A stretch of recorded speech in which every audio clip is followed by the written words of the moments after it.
Hello everyone, आज है 15 मई और आज इस वीडियो में हम बात करने जा रहे हैं टाटा मोटर्स के बारे में। देखिए 84 रुपीज के आसपास ये शेयर ट्रेड कर रहा है। आज कुछ ना ही उतनी बड़ी तेजी आई है और ना ही उतनी बड़ी गिरावट आई है, लेकिन टाटा मोटर्स को लेकर मार्केट क्लोज होने के बाद एक बड़ी खबर निकलकर सामने आई है। तो उसके बारे में हमें यहाँ पर ध्यान देना चाहिए। फंड रेजिंग की एक बहुत बड़ी खबर है, तो उसके बारे में हम यहाँ पर बात करेंगे। और हाल फिलहाल में जब शेयर 84 रुपीज के ऊपर ट्रेड कर रहा है, तो खरीदारी करने का सही मौका है कि नहीं, उसके बारे में भी हम इस वीडियो में बात करेंगे। लेकिन उससे पहले अगर आपने अभी तक चैनल को सब्सक्राइब नहीं किया तो प्लीज अभी इसे सब्सक्राइब कर लीजिए, क्योंकि आगे भी बहुत सारे वीडियोस हैं जो आपको काफी ज्यादा हेल्प करेंगे। तो चलिए शुरू करते हैं। तो जैसे कि आप देख सकते हैं कि टाटा मोटर्स 84 रुपीज के आसपास ट्रेड कर रहा है। पिछले एक महीने की हम बात करें तो एक महीने में 15 से 16% का यहाँ पर ग्रोथ है।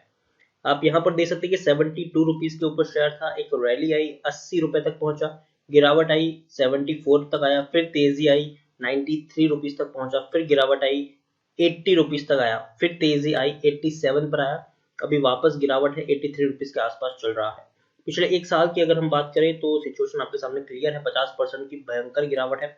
आप देखिए यहाँ पर 2019 के वक्त में जब 180 रुपए के 190 रुपए के आसपास शेयर था, गिरावट आई, शेयर 110 रुपए से भी नीचे टूट गया। और ये वो वक्त था जब जगुआर लैंड रोवर में गिरावट आ रही थी, मतलब जगुआर लैंड रोवर की गाड़ियां बिक नहीं रही थी और इवन ऑटोमोबाइल सेक्टर में मंदी ऑलरेडी चल रही थी।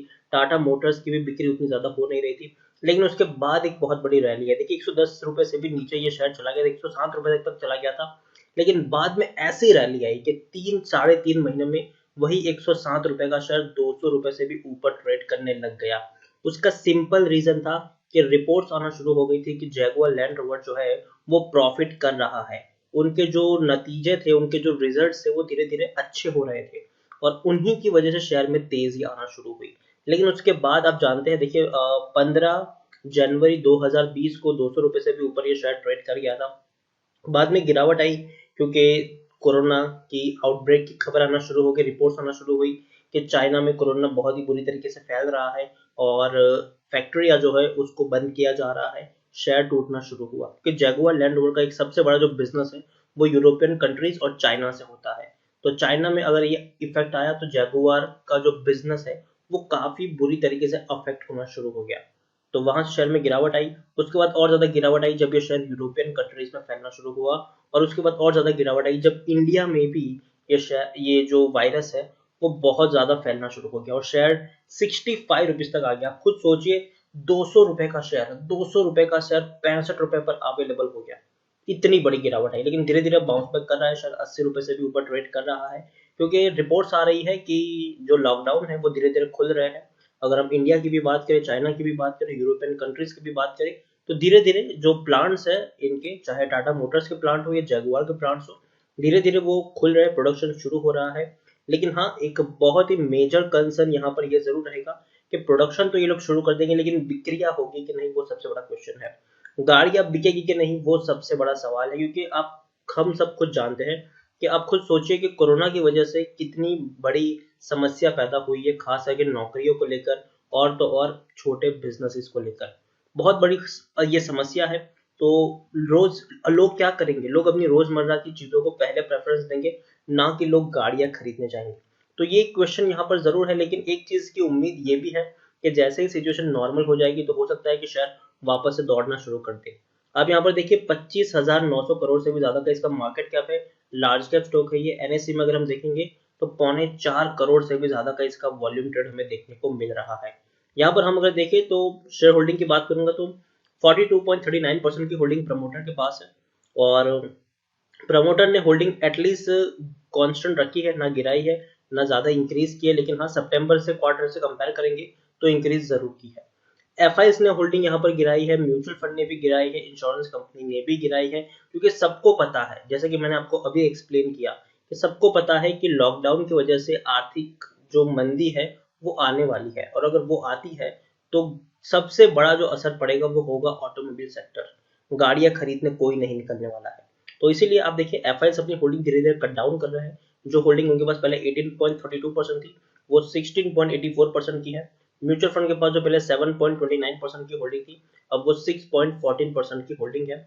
इंश्योरेंस कंपनी जो 7.36% की होल्डिंग ओन करते थे अब 6.94% की होल्डिंग है उनके पास।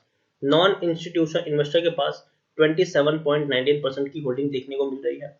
प्रमोटर यहाँ पर देखिए कौन है, टाटा सन्स प्राइवेट लिमिटेड है, जिनके पास 44.10% की होल्डिंग है और तकरीबन 4% की होल्डिंग प्रमोटर के द्वारा गिरवी रखी गई है। 45 म्यूचुअल फंड स्कीम ने अपना पैसा लगाया है, 490 एफआईज भी यहाँ पर इन्वेस्टेड है और आप देखिए हाईएस्ट पब्लिक शेयरहोल्डर एलआईसी है, जिनके पास 5.32% की होल्डिंग है। इंडिविजुअल इन्वेस्टर होल्डिंग 13.18% के आसपास यहाँ पर देखने को मिल रही है। 10% का डिविडेंड भी ये पे करता था शायद, लेकिन 2016 में पे किया था, उसके बाद कोई डिविडेंड इन्होंने पे नहीं किया है। लेटेस्ट अपडेट ये है कि Tata Motors plan to raise 1000 crore via NCD.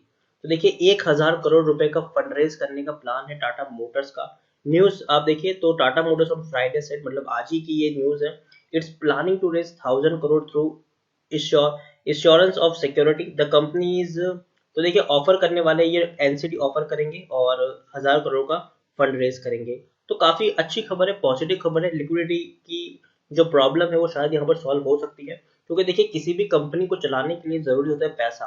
अगर कंपनी के मैनेजमेंट के पास पैसा है तो इसका मतलब यह है कि कंपनी का फ्यूचर काफी बढ़िया रहने वाला है, क्योंकि पैसा जितना ज्यादा होगा मैनेजमेंट के पास उतना ही ज्यादा वो उन कंपनी को रन कर पाएंगे, चला पाएंगे।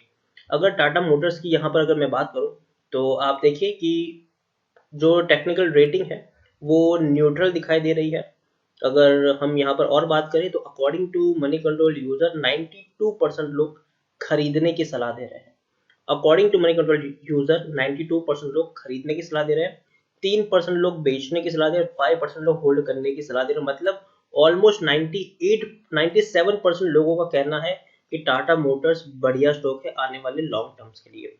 उसके साथ साथ अगर हम देखें तो टाटा मोटर्स के पिछले 2 क्वार्टर के नतीजे अच्छे रहे थे, जबकि उससे पहले के जो क्वार्टर्स के जो प्रॉफिट्स थे वो उतने अच्छे नहीं थे। दिसंबर में 1950 करोड़ का प्रॉफिट हुआ था कंपनी, सितंबर में 175 करोड़ का प्रॉफिट था। मैं अच्छा इसलिए कह रहा हूँ क्योंकि जून में 3434 करोड़ का लॉस हुआ था, मार्च में 1150 करोड़ का फायदा हुआ था और दिसंबर में देखिए बहुत बड़ा लॉस हुआ था, ये 26,823 करोड़ का लॉस हुआ था ये। और ये लॉस इसीलिए हुआ था क्योंकि उस वक्त जो कंपनी को टाटा मोटर्स ने एक्वायर किया है जगुआर लैंड रोवर, उसने बहुत बड़ा नुकसान रिपोर्ट किया था, लॉस हुआ था जगुआर को। और जगुआर को लॉस होने का रीजन सिंपल था कि ब्रेग्जिट की वजह से उनकी गाड़ियां उतनी ज्यादा बिक नहीं रही थी। जो उनका सबसे बड़ा मार्केट है जगुआर लैंड रोवर का, चाइना और यूरोपियन कंट्रीज, तो वहां पर गाड़ियों की बिक्री बहुत ही ज्यादा कम हो चुकी थी, तो उनको काफी बड़ा नुकसान वहां पर सहना पड़ रहा था। और यही वो दौर था जब टाटा मोटर्स का शेयर तकरीबन तकरीबन अगर हम बात करें तो भैया 500 600 के लेवल से गिरता हुआ नीचे आया है। टाटा मोटर्स 600 के लेवल से गिरता हुआ नीचे आया है, इसका रीजन था जगुआर लैंड रोवर। लेकिन बाद में जब तेजी आई थोड़ी बहुत, उसका रीजन भी ये था कि जगुआर ने धीरे धीरे प्रॉफिट करना शुरू किया था। और अब गिरावट आने के रीजन ये है कि कोविड-19 के चलते वापस सब कुछ लॉकडाउन है और सेल्स वापस इनकी बंद पड़ी हुई है। तो ओवरऑल अगर मैं बात करूँ टाटा मोटर्स की, तो मुझे भी अभी ये शेयर थोड़ा अट्रैक्टिव लग रहा है। 84 रुपीज के आसपास ये ट्रेड कर रहा है। अगर आपके पास टाटा मोटर्स का शेयर है और आप अभी भी लॉस में है और आपका प्लान है कि भैया कम से कम 6 महीने या 9 महीने तो आपको इसमें निवेशित रहना ही है, तो देखिए पैनिक करने की जरूरत नहीं है, शेयर बाउंस बैक कर लेगा। 100 रुपए तक जाने का यहाँ से मुझे दमखम जरूर लगता है इसमें अंदर। लेकिन हाँ, इस बीच थोड़ी सी गिरावट भी आ सकती है, तो अगर गिरावट आती भी है तो पैनिक करने की जरूरत नहीं है। छोटी छोटी क्वांटिटी आप खरीद सकते हैं यहाँ पर। लेकिन अगर आपको फ्रेश बाइंग करनी है तो मैं अगेन कह रहा हूँ, जो मैं अपने हर वीडियोस में कहता हूँ, एक साथ सारे के सारे शेयर्स मत खरीदिए, गलती मत करिए एक साथ सारे के सारे शेयर्स खरीदने की। मान लीजिए कि अगर आपको यहाँ पर 100 शेयर खरीदने हैं तो ऐसा मत करिए कि 80 रुपए पर आप 100 के 100 शेयर खरीद ले, जी नहीं। 80 रुपए पर आप पहले 25 शेयर खरीदे या 20 शेयर खरीदे, बाद में वेट करें। अगर शेयर थोड़ा और नीचे जाता है, 75 रुपए के आसपास जाता है, तो आप 30-35 शेयर और खरीद लीजिए। तो इस हिसाब से आप यहाँ पर अपने प्लान को लेके चलिए। एक साथ सारे के सारे शेयर्स खरीदेंगे तो आप फंस के रह जाएंगे। तो इसलिए मैं यही कहूंगा कि पैसा है तो बचा के रखिए। गिरावट जो है वो अभी भी थमी नहीं है, कोरोना के जो केसेस है वो और ज्यादा बढ़ रहे हैं। और दूसरी बात, जैसे कि मैंने कहा कि मार्केट में डिमांड कितनी है डिमांड गाड़ियों की, वो भी यहाँ पर देखने वाली बात होगी। तो अगर डिमांड ही नहीं रहेगी तो आप इतने ज्यादा शेयर्स लेकर करोगे क्या इस चीज के, तो शेयर में गिरावट भी आने की उस वक्त संभावना रहेगी। तो ओवरऑल मैं यही कहूंगा, टाटा मोटर्स खरीदा है तो होल्ड करें और अगर नहीं खरीदा है तो छोटी छोटी क्वांटिटी में चाहो तो खरीद सकते हो, लेकिन सिर्फ और सिर्फ एसआईपी मोड में एक साथ सारे के सारे शेयर्स खरीदने की गलती बिल्कुल भी मत करिएगा। तो इसी के साथ वीडियो को एंड करूंगा। अगर आपको वीडियो पसंद आया हो तो प्लीज इसे लाइक करें, शेयर करें।